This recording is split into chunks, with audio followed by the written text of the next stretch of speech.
ভূমিকা নেওয়ার জন্য আমরা বোঝাতে চেয়েছিলাম যে মাননীয় মুখ্যমন্ত্রী যে আমাদের সাথে দেখা করতে চেয়েছেন এবং এই যে অচলাবস্থা কাটাতে চেয়েছেন তার প্রতি একটা সেই সদিচ্ছার প্রতি একটা সদর্থক বার্তা দিতে আমরা আমাদের প্রতিনিধি দল নিয়ে নবান্নে গেলাম। সেখানে গিয়ে আমরা দেখলাম যে আমরা যাওয়ার পর সেখানে বারবার বলা হতে লাগলো যে আমরা যে মেল করে জানিয়েছিলাম যে আমাদের দুটো পয়েন্ট, আমরা আমাদের 5টা দাবি নিয়ে আলোচনা করতে চাই। আমরা প্রত্যেকটি কলেজ থেকে যে রিপ্রেজেন্টেটিভরা গেছি সেখানে অন্তত 30 জন আমরা থাকবো এবং সবথেকে ইম্পর্টেন্ট আমরা যে আলোচনাটা করব সেই আলোচনা হবে লাইভ স্ট্রিমিং এর সামনে, যাতে স্বচ্ছতার প্রশ্নটি সবথেকে ইম্পর্টেন্ট ভাবে থাকে। আমাদের মধ্যে এবং ওই নবান্নের মধ্যে কি ঠিক আলোচনা হচ্ছে তা যেন প্রত্যেকটা মানুষ, রাজ্যের প্রত্যেকটা মানুষ যাতে তা দেখতে পান। কিন্তু কি দেখা গেল, আমরা জানি আমরা যখন যাওয়া হচ্ছিল তখন এখানকার প্রত্যেকটা যারা সহযোদ্ধারা রয়েছেন তথা রাজ্যের প্রত্যেকটা মানুষ মিটিং এর দিকে কিন্তু তাকিয়েছিলেন। আমরা কিন্তু ভেবেছিলাম বিচারহীনতার 34 নম্বর দিনে গিয়ে আজকে যে একটা সদর্থক ভূমিকার কথা, একটা আলোচনার রাস্তা আজকে হয়তো খোলা হবে। আমরা প্রথম দিন থেকে যে বলছি যে আমাদের বিচারের যে দাবি, যে 5টা দাবি, সেই দাবি মেনে নিয়ে আমরা যে অতি দ্রুত কাজে ফিরতে চাই, পেশেন্টদের যে পরিষেবা সেখানে ফিরতে চাই, সেই অচলাবস্থা যাতে প্রশাসনের দিক থেকে কাটে সেই আলোচনার জন্য আমরা গিয়েছিলাম।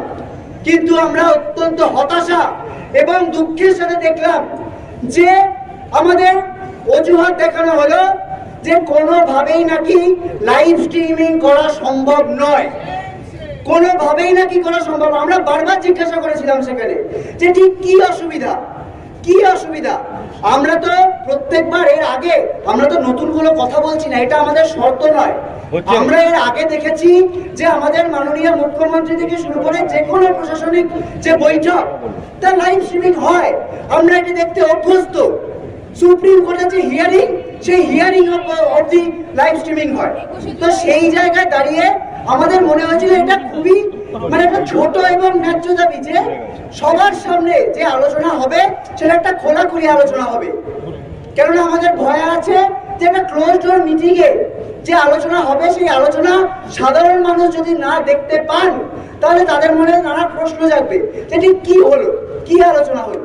এই জায়গা থেকে আমরা স্বচ্ছতার জন্য লাইভ স্ট্রিমিং এর একটা দাবি আমরা করেছিলাম এবং এটা কোনো জেদের জায়গা নয়। আলোচনা করতে গিয়েছিলাম তখন বলা হলো যে আমাদের এই আলোচনার বিষয়বস্তুটি নাকি বিচারাধীন, তাই লাইভ স্ট্রিমিং করা যাবে না। তাহলে এই বিচারাধীন বিষয় উনি যদি কোনো বিচার করতে নাই পারেন তার মানে তো ওনার এখানে বিচার করার কোনো জায়গা নেই, কারণ বিষয়টা পুরোটা বিচারাধীন। তাহলে উনি আমাদের কেন এভাবে আমন্ত্রণ জানিয়েছিলেন? আমি ওদের নিয়ে, ওরা যেটা বলছে ঠিকই বলছে, লাইভ স্ট্রিমিং করে দিয়েছিলাম। কিন্তু তখন আমাদের ওপর সুপ্রিম কোর্টের হাতে কেস ছিল না, বা কেসটা সিবিআইয়ের কাছে ছিল না, সিবিআইয়ের কাছে ছিল না, সেটা অন্য ঘটনা ছিল। এখানে আমাদের মনে রাখতে হবে, আমরা রেকর্ডিং করবার সিস্টেম করেছিলাম, সেটা চিঠিতে লিখে দিয়েছিলাম যে মিটিংটা যখন হবে সবটাই রেকর্ডেড হবে স্বচ্ছতা মানবার জন্য এবং sanctity of the proceedings, ensuring that all discussions are actually accurately documented. আমরা 3টে ভিডিও ক্যামেরা রেখে দিয়েছিলাম এবং এখানে আসার পর আমাদেরকে নবান্নের সিনিয়র অফিসিয়ালরা এবং পুলিশ অফিসিয়ালরা আমরা তাদের সাথে কোঅপারেট করছিলাম।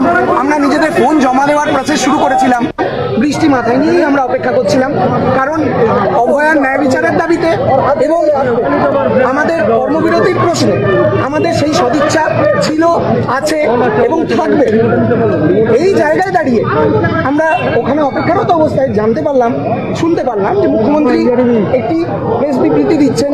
সেই প্রেস বিবৃতিতে উনি ছোট ডাক্তার ভাই বোনদের অনুরোধ করছিলেন, জানাচ্ছিলেন যে ওনাদেরকে ভাই বোনের মতো করে আজকে উনি আলোচনার জন্য বসেছিলেন খোলা মনে।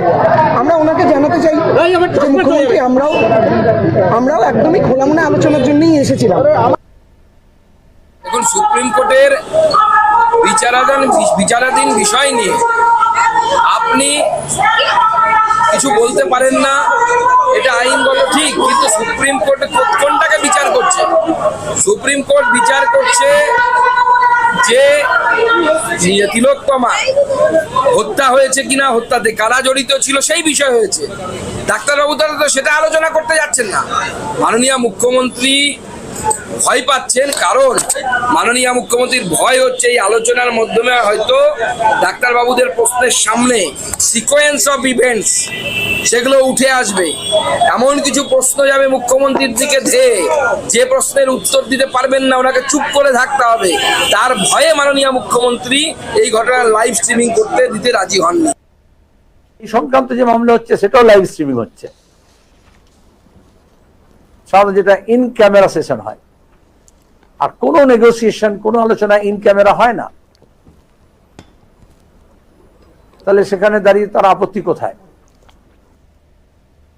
বেলা যে আমরা মেল করেছিলাম জুনিয়র ডক্টরস বন্ধুদেরকে, তার পরিপ্রেক্ষিতে ওরা আমাদের নবান্না সভাগারের যে মিটিং হচ্ছিল এর জন্য ওরা পৌঁছেছে। আমরা 5টার সময় দিয়েছিলাম, ওরা একটু দেরি করে যেহেতু বাসে ওখান থেকে আসলো, পৌঁছেছে আমাদের এখানে। মাননীয় মুখ্যমন্ত্রী ওনাকে সবাইকে সময় দিয়েছিলেন, মাননীয় মুখ্যমন্ত্রী 5টা থেকে অপেক্ষা করছেন। এখন উনি নবান্না সভাগারে ওয়েট করছেন যাতে ওরা ডিসকাশনের জন্য ভিতরে আসুক। ওরা অ্যাকচুয়ালি দুটো ছিল, ওরা 30 জন মতন এসেছে, আমরা 15 জন বলেছিলাম, 30 জন মতন এসেছে। আমরা ওদের 32 জন মতন এসেছেন, আমরা ওদেরকে অ্যালাউ করলাম। আমরা বললাম আসুন আলোচনা করুন, বিকজ আলোচনার মাধ্যমেই আমরা এই সমস্যার সমাধান বের করতে পারবো। কিন্তু ওদের একটা ইস্যু আছে, যেটা ওরা বলছে কি মিটিং এ লাইভ স্ট্রিমিং করতে হবে। আর চায় না, ওরা চাই চেয়ার।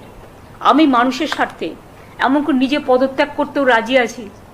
আমার মুখ্যমন্ত্রীর পদ চাই না, কিন্তু আমি চাই মানুষ বিচার পাক, তিলোত্তমা বিচার পাক, আর সাধারণ মানুষ চিকিৎসা পাক। আর তা না হলে কিন্তু আপনাদেরও যেমন আন্দোলন আছে, পরিবারগুলো যদি আমাদের কাছে কৈফিয়ত চাই, আমাদেরও তো কৈফিয়ত দিতে হবে। আমরা তার জন্য তৈরি থাকবো। দেখুন, পদত্যাগ করতে কে বাধা দিচ্ছে? কে পাটা জড়িয়ে ধরে বসে আছে? ওনার ভাইপোও তো চাইছেন যে এখনই পদত্যাগ করুন। बंगाल के लोगों को न्याय नहीं मिल जाता जब तक दोषियों को गिरफ्तार करने के लिए कार्यवाही नहीं हो जाती, जब तक लोगों को यकीन नहीं हो जाता है कि न्याय हुआ है। मैं राज्यपाल तौर पर इंतजार नहीं कर सकता।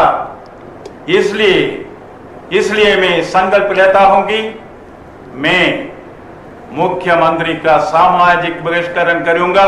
सामाजिक बहिष्करण, social boycott of the chief minister. করেছেন জুনিয়র চিকিৎসকরা। সেখানে রোগ পরীক্ষা এবং ওষুধ বিতরণ করা হচ্ছে। আন্দোলনরত এক জুনিয়র চিকিৎসক আরজি করের ঘটনা দৃষ্টান্তমূলক শাস্তির দাবি জানিয়েছেন।